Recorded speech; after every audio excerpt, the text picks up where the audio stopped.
All right. I think it's just after 2 o'clock, so no time like the present to begin today's program. I'd like to welcome you to the Lenox Library virtually. My name is Amy Lafave. I am the local history librarian at the Lenox Library, and I would like to thank the Lenox Library Association for sponsoring our Zoom subscription so that we don't have to stop right at the 40-minute limit. Um, I'm part Irish, so I'm not sure that I could do that. So uh, let's begin. Today's program is on the history of the library building itself. And as you can imagine, with a building built in 1815, there's quite a bit of history.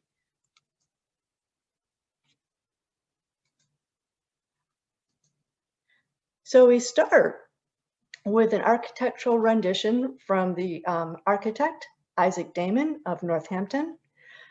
This was actually found in an attic along with some matching drawings uh, and donated to the library in 1934 by a great-granddaughter of Damon. You can see some of the features that we know so well today. There is the front door with the arch over it, oops. The pediment with the dentil molding, the Chippendale balustrade, the 5 windows in the front, the marble surround on the bottom, which was sawn marble locally. This is a classic example of a combination of Greek Revival and Federal style. Now, our building was a second county courthouse when Lenox became the Shire town. The first county courthouse was located on the corner of Main and Walker and Old Stockbridge, about where the current town hall is. So you're looking at that building right now. It was built in 1792. It has a very distinct style of its own, but it became too small. So the county decided to build a new, bigger building around the corner. And now here's the contract for the joinery and carpentry work to be done in the courtroom at the new county courthouse. This is an agreement from Isaac Damon to Rufus Wright of Northampton and Ashbel Hill of Lenox. And it describes the finishes and the ring around the dome ceiling, but it mentions that they will do and perform the work aforesaid and finish said room in the same manner and fashion of the courtroom in the courthouse in Northampton. Well, that's a little interesting. Isaac Damon had just completed the courthouse in Northampton, which is part of the reason why he was hired to do the one in Lenox.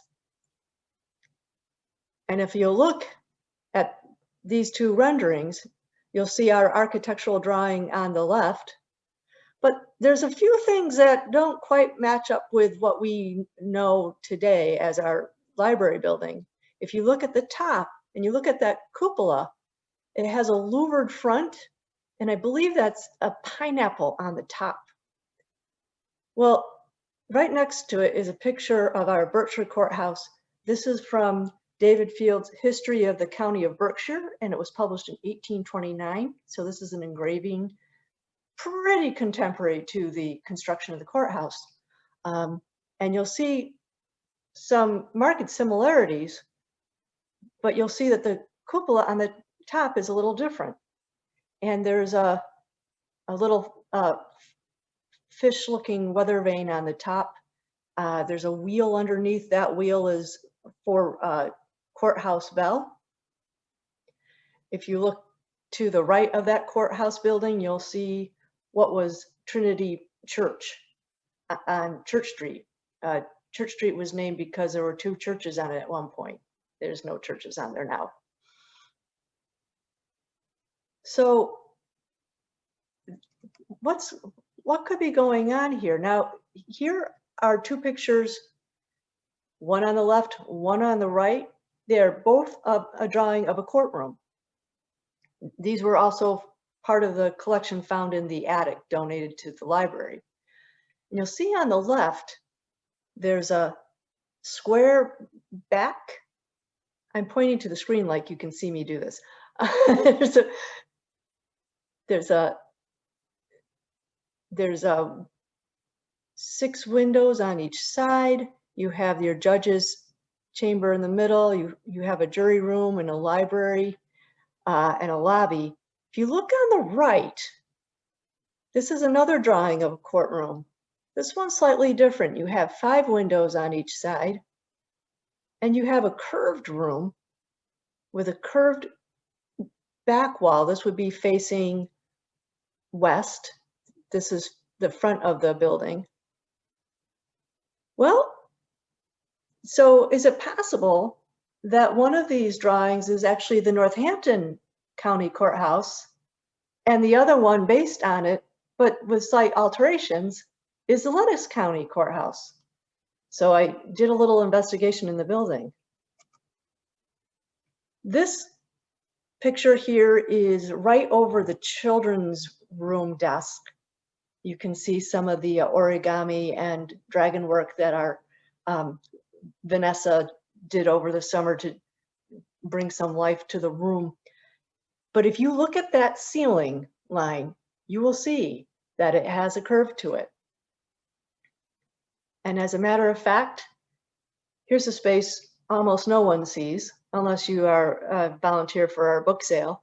This is the closet that we use for our book sale donations. Not nearly big enough, but there is a ceiling, and again, you can see the same curve, and you can also see a box. Now I'm going to go back, and if you look at that back wall, you'll see that there are 2 windows. So I suspect that this is actually remnants of that first floor window on that curved back wall facing west. So going by that assumption, since there's no one alive to remember what was actually built in 1815 and no cameras and no one thought to draw the back of the building, let's go with our first floor of our 1815 courthouse. On your bottom right, you'll see that would have been the room built for the county treasurer. The middle room is a register of deeds, and the back room is a register of probate. On the left side of the building is the grand jury room and a witness room. So that's your first floor of your courthouse. Notice in that front, you have a kind of a curved entryway, and if you are ever crawling around in our basement, you'll see that there's a foundation wall that does follow that curve. Now on the second floor was the courtroom itself. We had a jury room on the bottom left-hand corner of your picture. It's a second jury room across the way. In the middle was what Damon described as a spaceway. It was and you'll see stairs that goes up into a gallery. On the curved wall in the back is a judge's seat. Jury seats on either side. That round table, I don't think it was meant to be the Knights of King Arthur. It was the attorney table. So this is where the attorneys would hold their cases. In this middle part, you would have the sheriff in the box on the left. That curved criminal box is where the criminal would sit and listen for judgment. And the crier announcing the judgment would be on the right. And here's the gallery for spectators in the back. Also those those almost like pews on the left and right are also gallery seating. You have to remember that we had no TV, we had no internet, we didn't have Netflix. We didn't have a lot of what entertains us today. So in 1815, the big entertainment in the town of Lenox was when court was in session, and you'd go and observe the court session and the judgments and the elocution of the lawyers. This was a big entertainment for the town. This courtroom also had an amphitheater effect, not only because of the domed ceiling over the courtroom, which aided in amplification, but the floor itself was a little sunken down so that you had this effect of an amphitheater.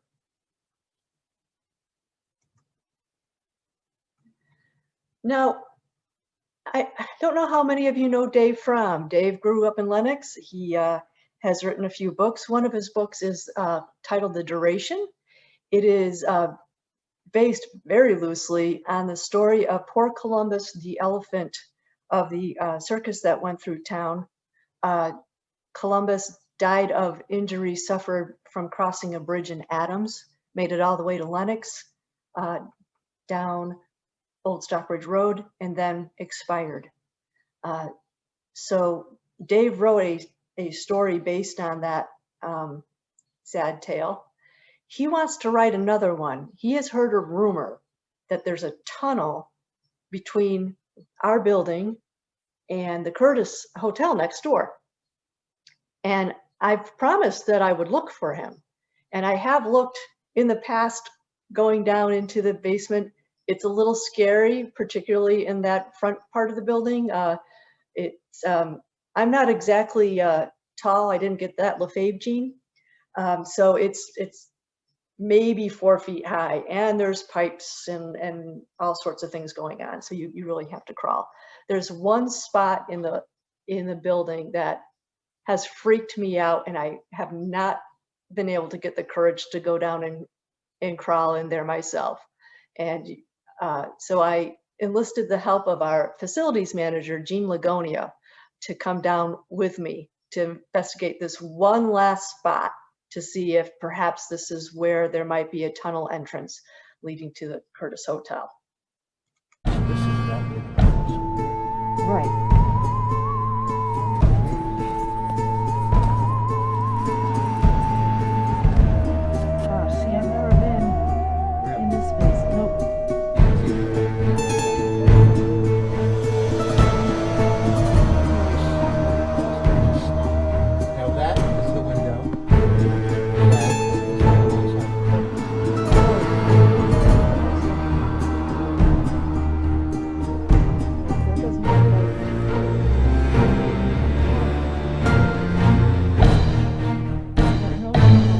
Tunnel.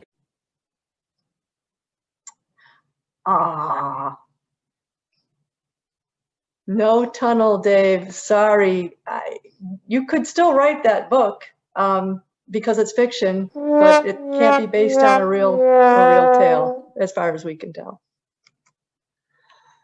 In 1855, after another failed attempt by Pittsfield to take the courts to Pittsfield.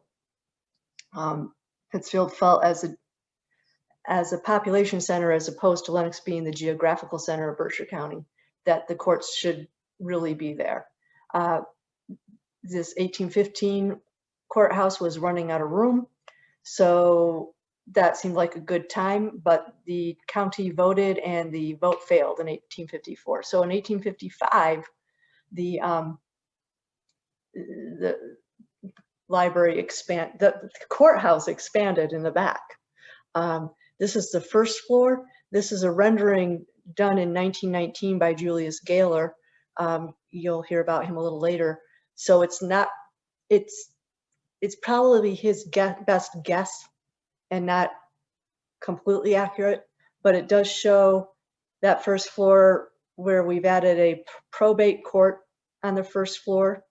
And we've added a clerk's office in that upper left-hand corner. The clerk of courts was Charles Sedgwick, beloved man in Lenox. Gilder has written a book, Lenox, Tanglewood's, oh gosh, Nini, and now I'm gonna, Hawthorne's Lenox. And she describes Charles Sedgwick as the person who's encouraging one visitor after another that they might want to build a country house here. So when he passes away, we're going to want to remember him. Well, here's our 1854 bill to encourage people to vote one way or another. Something about egregious lies, and you think that Twitter and Facebook is filled with inflammatory language. It's nothing new. Well, as you can probably guess, 1854 the vote failed, but in 1868 the vote passed and the courts were to move to Pittsfield. So now Lenox has this large building that's going to be vacant. What to do with it? Well, you are looking at a picture of Mrs. Adeline Skirmahorn.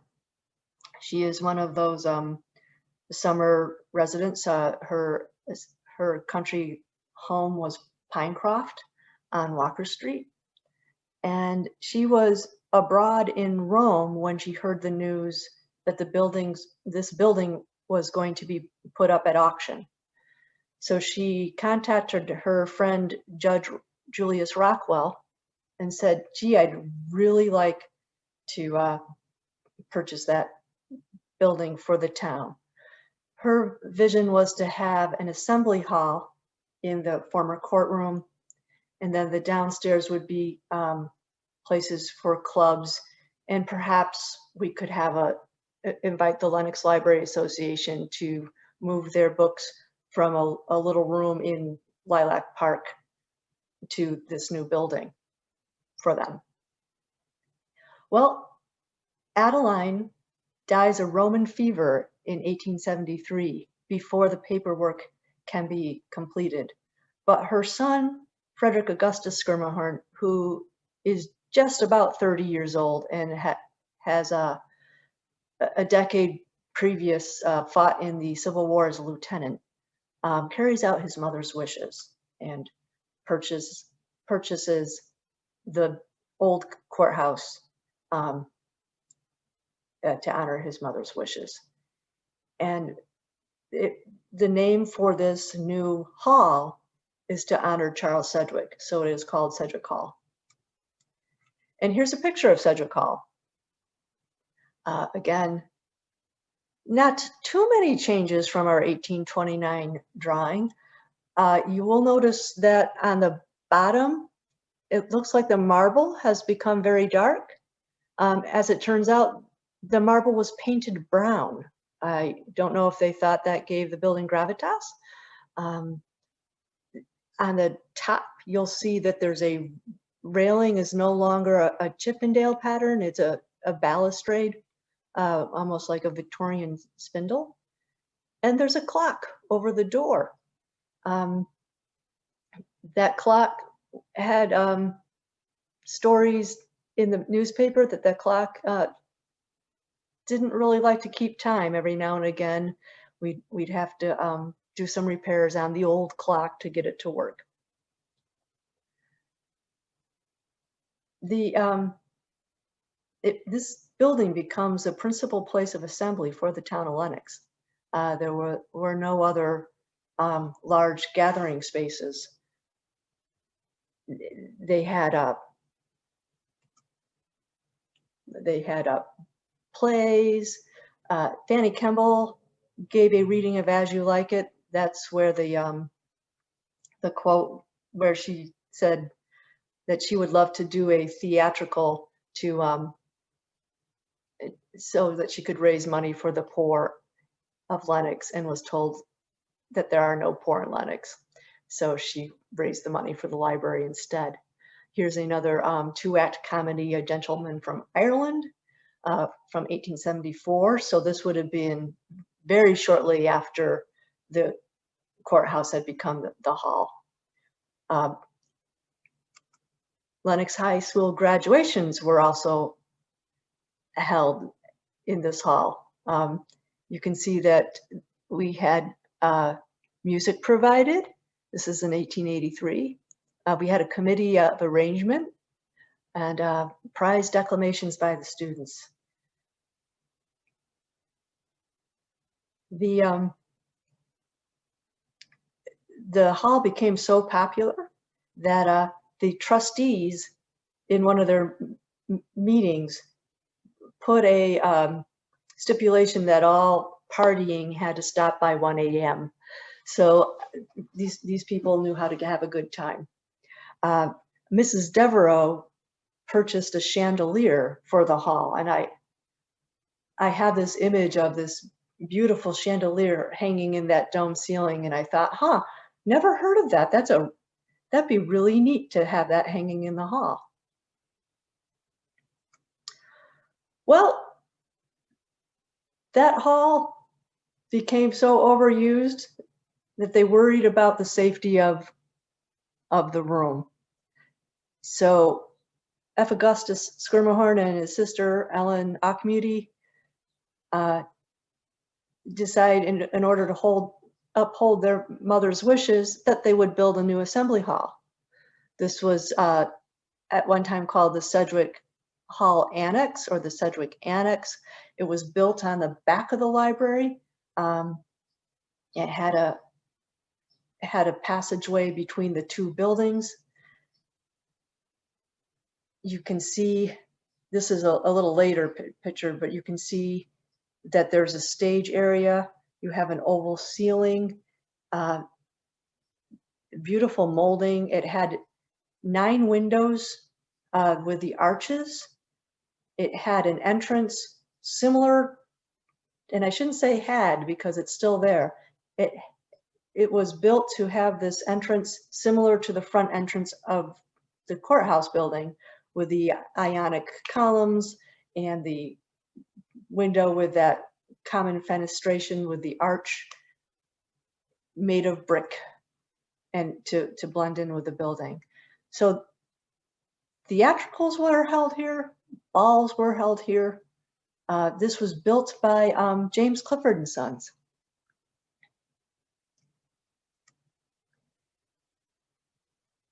Here is a one of the performances they had in ye assembly room in Lenox on ye eve of 14th day of ye 5th month of ye year. My goodness, 1895.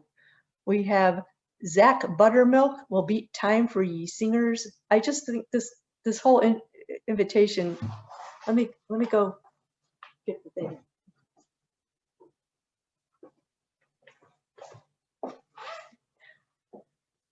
I have props.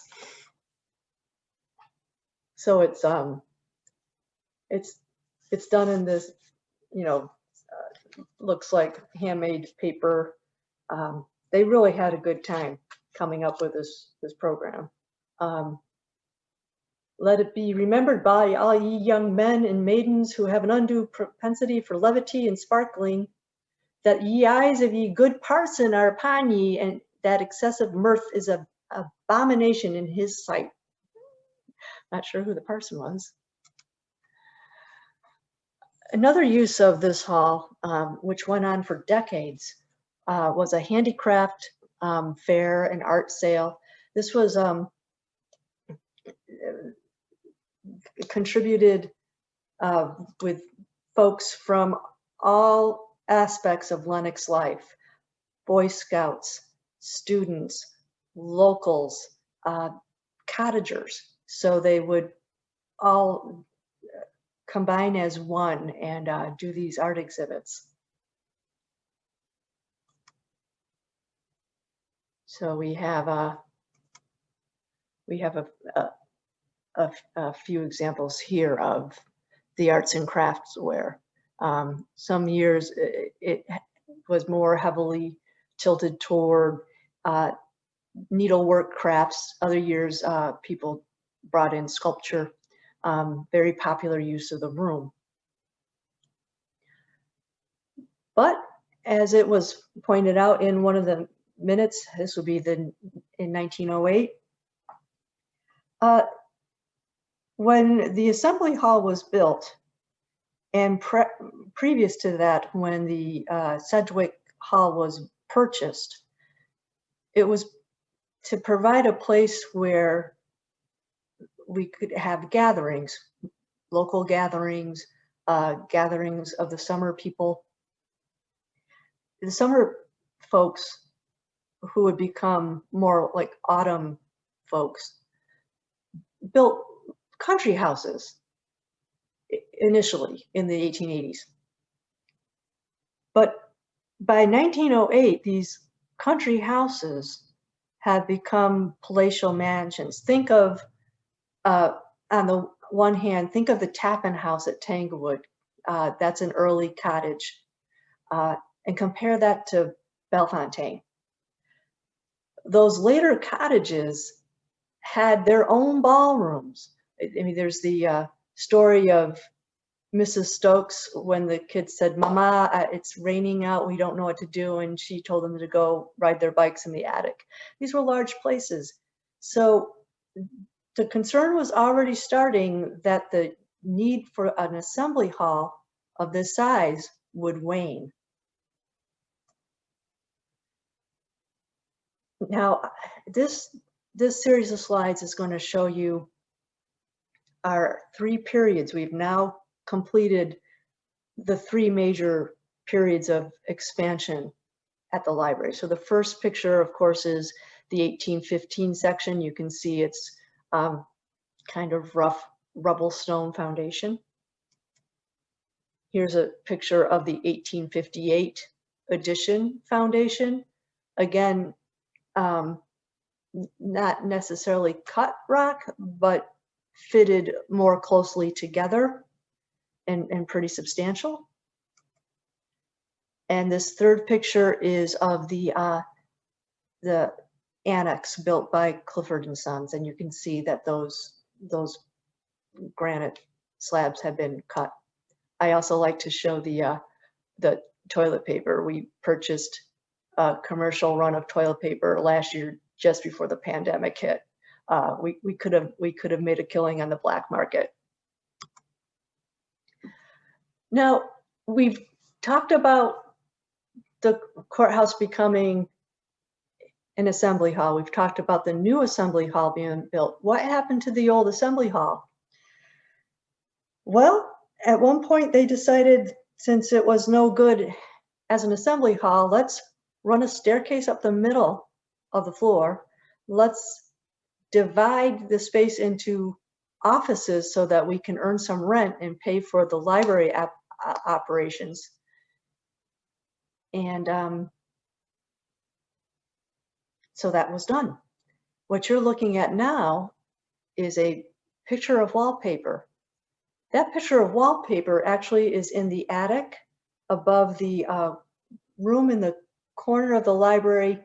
If you're looking at the library, it's on the second floor upstairs on your right.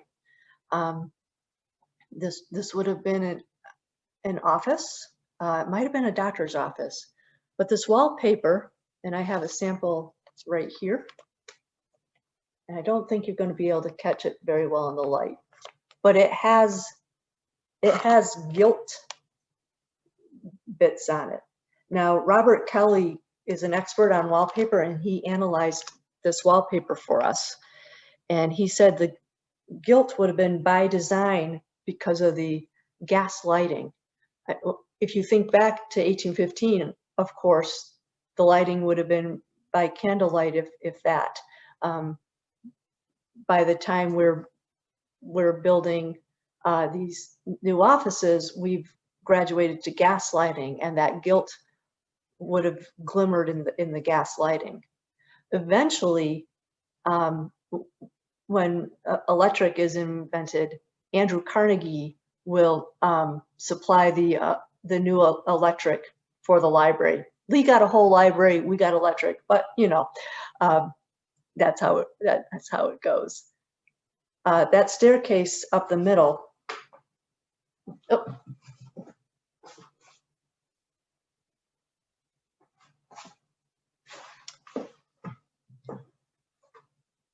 It had risers, and the risers were made of plate glass. This is painted over. When we did the renovations and took out that staircase, the workers heard this tinkling sound that they didn't expect to hear, and it was discovered that it was because they didn't know they'd be ripping out glass.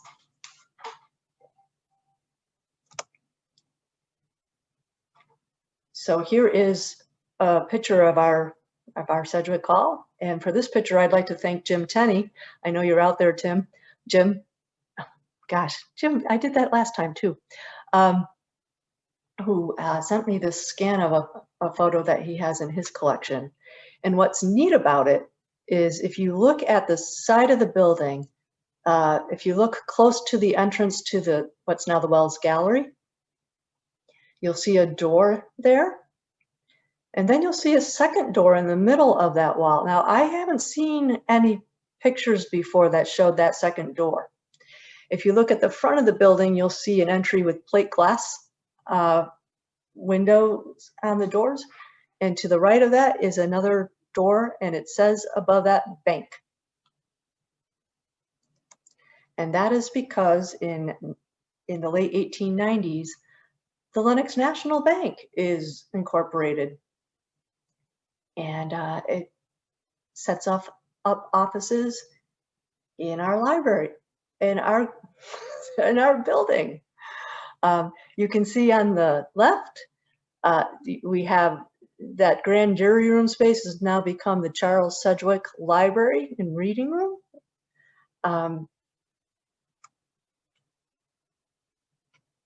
And here's a picture of that reading room.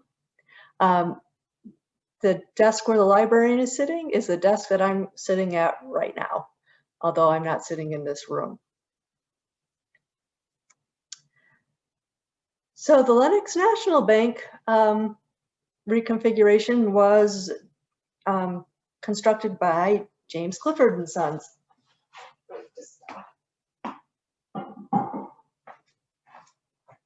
And you can see you can see the front door, your teller's counter, and then you have another room in the back, and there's a trap. Not sure what the trap is for. That's where our info desk is now. So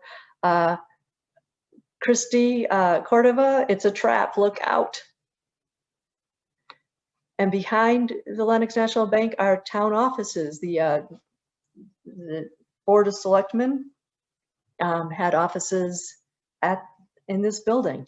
And you can see where that middle door is. It was built to accommodate the town officers.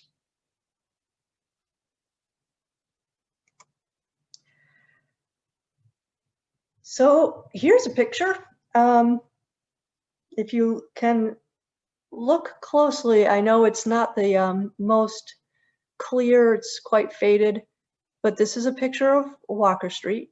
You can see the current town hall on your right and the Curtis Hotel on your left. Down the middle of the road is the First County Courthouse.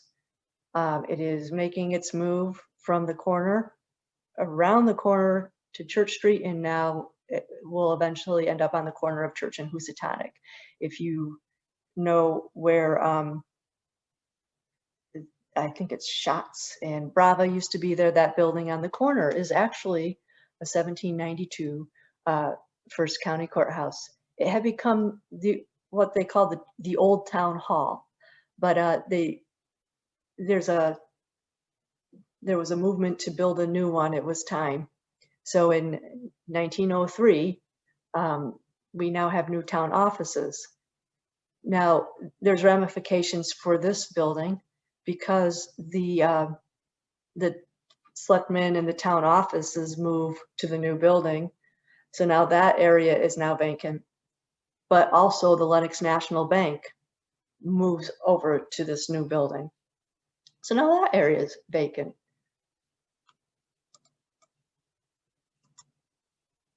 So the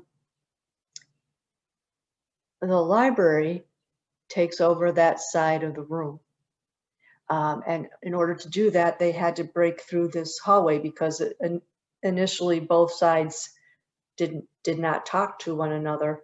So they built these little passageways, and those were built again by Clifford and Sons. What you're looking at now is a drawing done by our Julius Gaylor, the architect. He is a friend of Grenville Winthrop, and he becomes the board. Winthrop becomes the board president. You may know that Winthrop is the owner of Groton Place on West Street. That's became Windsor Mountain School and is now the BUTI campus. Winthrop had an eye for aesthetics. He really wanted to restore certain elements to the library to keep it in keeping with the 1815 feel. This is the second floor. Now, by now, that second floor is divided into office spaces, and there's a staircase going up the middle. But even then, even though it had been 30 years, they still were aware that there was a ceiling above that and that originally that space was open. Eventually, that knowledge would kind of pass out of knowledge. But for now, there's always that dream to restore that beautiful reading room. As is often the case, there was not money to do this. Here is a picture of, now this is going to date before 1965. And you can see this, what you're looking at with the bookcases, that's the back wall of the original 1855 courthouse. You can see in some of the details above that arch, you have the you had a keystone and captain sleeves. We're looking at egg and dart trimming, dentil molding, all qualities that Winthrop felt was important to incorporate into the courtroom. Now, he would have turned this colonial style. It's not really quite colonial style because, of course, the colonial period had already come and gone, but it does fit with the Greek revival feel. And that design was done by his friend Julius Gaylor. So even though Gaylor's plans for the second floor didn't go into effect, a lot of the detail that we see now in the library that we think was there forever was more like the late 18 teens.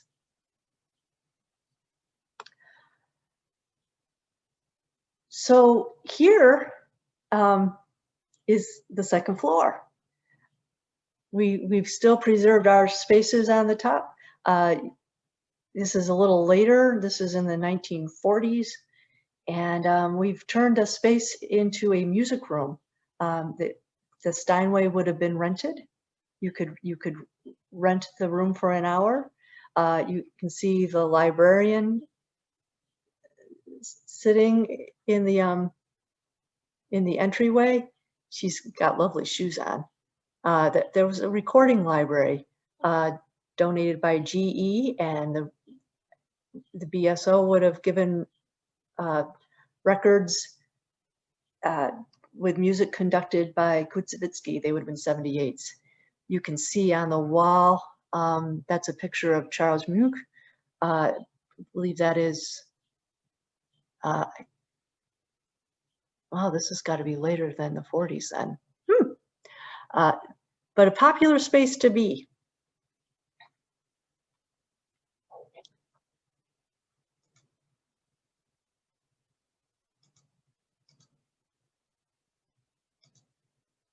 So we're still gathering in Sedgwick Hall.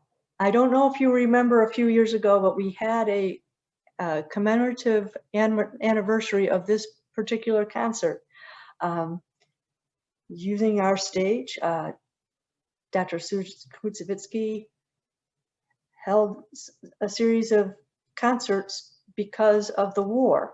World War II was happening, and the BSO decided not to use Tanglewood because of gas rations. So they canceled the season there, but Kutsevitsky wanted to have something, so he used the library's assembly hall, the annex, to give these concerts. And this particular one, he asked a former student of his, a up-and-coming young man by the name of Leonard Bernstein, to accompany him on the piano.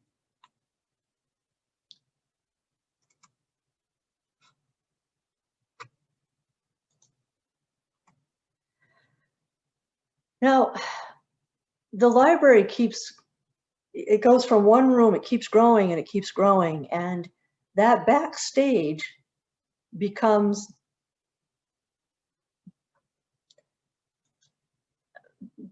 a place where we start eyeing the possibility of building some bookshelves. Now, again, there were some grand plans, which there was not money to do all the plans, but they managed to install some stacks in the backstage area.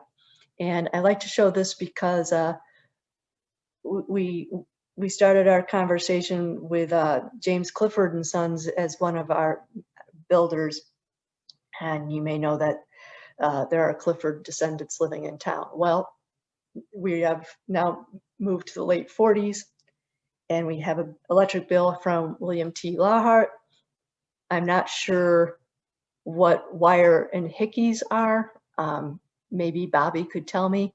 But we have that bill from another ancestor of a family that still lives in town.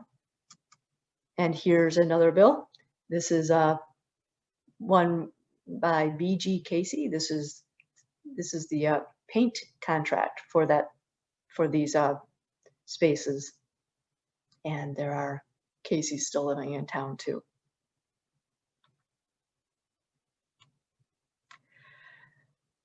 Fast forward to 1965.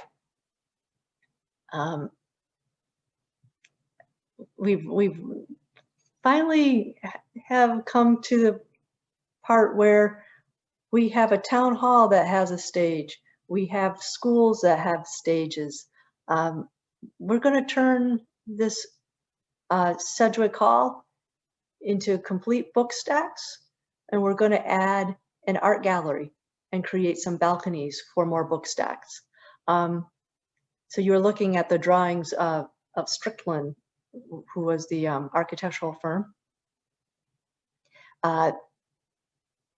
The concept originated with another Lenox resident, Eugene Mackey. I like this picture because up in the upper right, where you can see the renovated area, they're turning the old reading room into a children's room, and they have it separated by some bookshelves, and one side is for tots and the other side is for teens.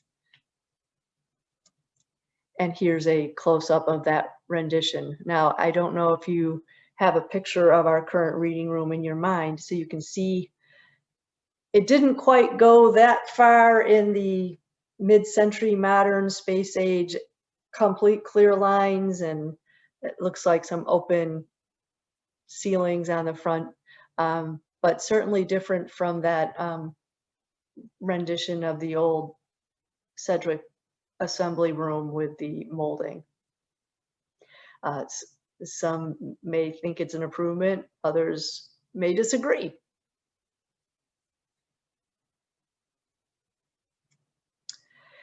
In 1973, the property has now become old and venerable, and it's nominated for the National Register of Historic Places.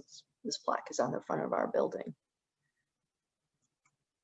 In 1976, Library Director Peg Kennard is up on our library roof. I've been up on that roof. It is to get there, it's a trap door. It's about this big. I needed help getting pulled through it. So I don't know how she got up there. But you can see she's got some sort of a lever system with a hammer to ring this bell. And she rang it 200 times to commemorate the country's bicentennial in 1976. Now, that bell has an engraving on it. It was cast in Hartford in 1792 by Enos Doolittle. So if you recall, 1792 is when the first courthouse was built. So the theory is that this bell probably came from the first courthouse when it became the town hall and moved to the new courthouse. I don't know if you got a chance to see the YouTube video that we have of Mary Beth Mitz ringing the bell.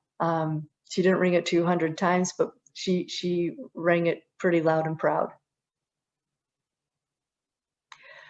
Well, luckily for Peg Kennard, it was not a day like the day that hit the library building and knocked the part of the cupola and weather vane off the top of the building.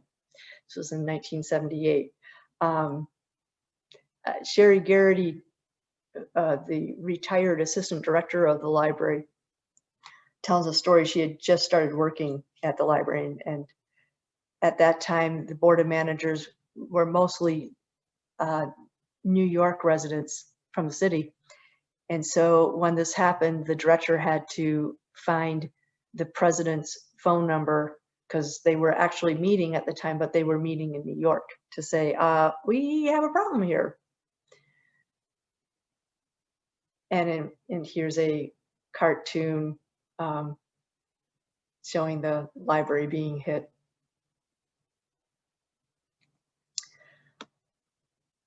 Well, we rolled the repair of this cupola in with a roof repair, and you can see that's a lovely sea of copper.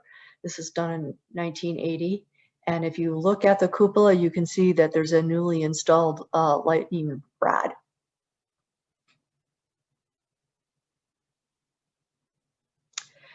Well, library's still running out of room. Now, the second floor where that music room was, if you look at down this hall. The library will close for in-person browsing. Great. The library is going to close at 3 o'clock.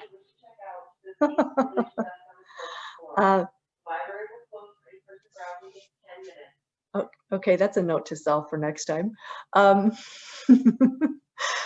You can see some doors on the side. We're looking down the hall. If you're familiar with the present library, on the right is where the association offices are now, and past that wall would be where the elevator is. And here's a shot from the opposite angle. Here's this, you can see the stairwell going downstairs. The front office at this time is Jeffrey Sosney's law office. At one point it was Hugh Cowig's law office. We've got some other offices to your right. But one by one, the rental business is going by the wayside, and so the library is taking over more and more bits. That front corner was the recording for the blind, and I don't know if you can make it out too well, but there's a sign on that railing that says "Quiet, please, now recording." How ironic is that? So a capital campaign begins, and it goes for at least 10 years. And these are the architectural plans to be started in the late 90s, early 2000s. And you can see the second floor. You can see the office spaces on the left-hand side, and we've opened up the office spaces. There'd be an elevator in the middle. Unfortunately, the architect who did this rendering passed away before he could implement his work. So we had to go out to bid for a new architect. And here's the plans for that second floor from the new architect. He was poking around and said, "Hey, did you know that there's a ceiling above these ceilings in the offices? If you take these ceilings down, there's another ceiling behind it, and it spans the whole floor, and it's arched. So now what do? You've got to reconfigure your plans." And now we're back to Julius Scaler's idea of turning that into a big room once again. So here's a picture of what it looked like when we started taking down those office walls. You can see that we use that space for plumbing, for wiring. You can see some knob and tube knobs from the Carnegie installation.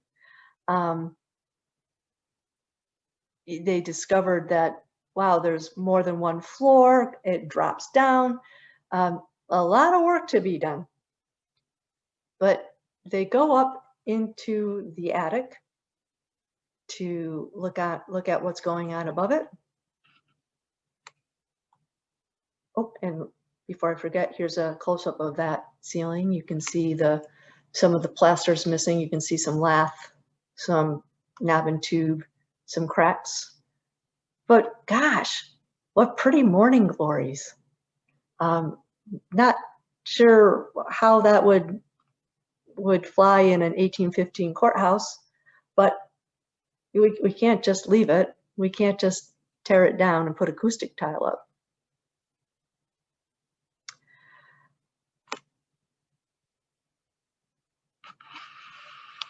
What they discovered in the attic, and I don't know, let's see.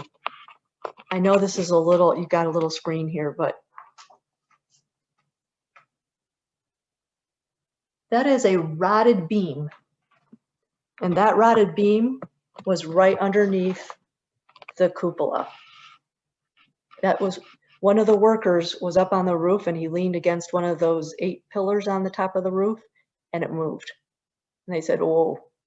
So I was working at our off-site location at the old country shops. It's where the Aspenwell condos are now. And got a call from a former coworker of mine who worked across the street at the savings bank, now Berkshire Bank. And she said, "Did you know they were taking the cupola off the roof? So here you have it coming off the roof." So we had to invest in some plans to restore that underpinning under the cupola. And eventually it goes back up on the roof. You can see a little bit of the gathering on the street for that momentous occasion when it returned to the top of our roof after about 2 years of sitting in our reading park. And here's a picture of an associate from John Canning Company doing some plaster patching on that part of that dome ceiling.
Now, what you're looking at here, we saw three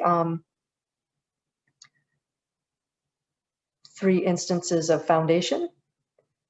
Now we're going to look at 3 instances of carrying beams in the attic. This is from the 1815 part of the building. And you can see it's a very substantial beam, probably came from one of our local forests. And you can see the the axe mark, so it's a hand-hewn beam. Here is from the 1855 edition.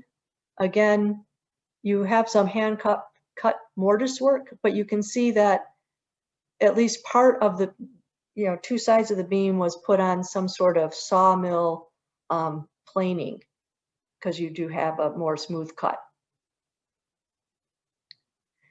And here's a laminated beam with a steel column attached to it as part of the construction to support the cupola. And it's upside down, but you can see where the beam says Boise. Boise, Idaho was part of Oregon country when the courthouse was built in 1815. So we've come a long way. That cord you're seeing in front of that beam is the new pulley that is attached to the bell, and that's what Mary Beth Mitz used to ring the courthouse bell. So she didn't have to go on the roof. And here's another picture of that dome ceiling. Don't know if you can see, but there's underneath the beams there's some lath work, and you can see in that lower left-hand corner where there's some new boards. That's from the patchwork that the ceiling folks had to do in 2002. But if you look at some of those other lath boards, they're also pretty clean cut. Now that wouldn't have been in 1815 construction. You can see the 1815 construction. You can see that carrying beam again with the cut work.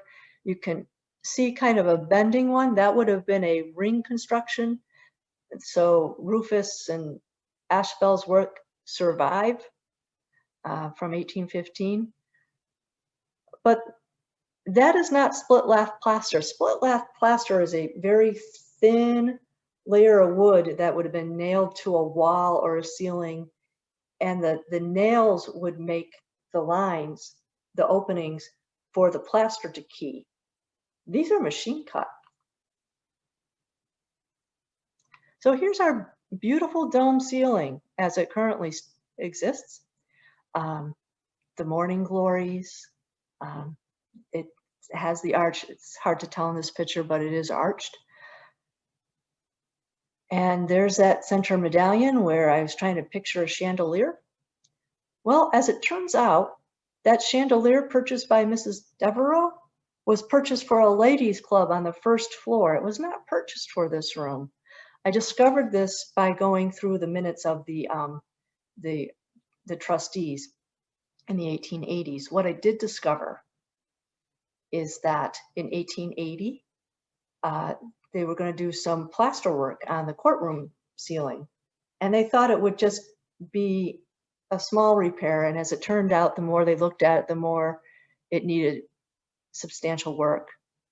So they hired a fellow by the name of Foote from Pittsfield, and he came in and was hired to tear the ceiling down. So that is 1880 lath. That is 1880 plaster.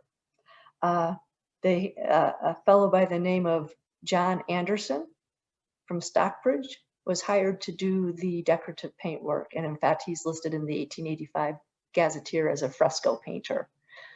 So that is 1880s morning glories and hummingbirds, which makes all the more sense. And it's really handy to know if we're going to do some more restoration on this ceiling, because I would imagine that 1815 plaster and 1880 plaster would be different.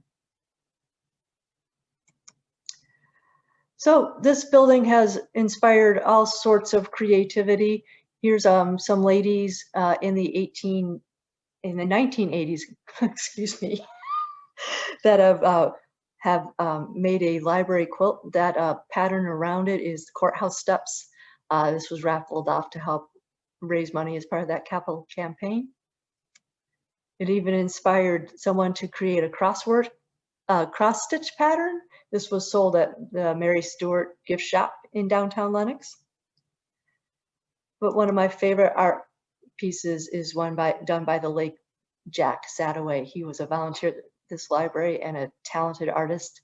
These are all these little individual points to create this rendition of the library building.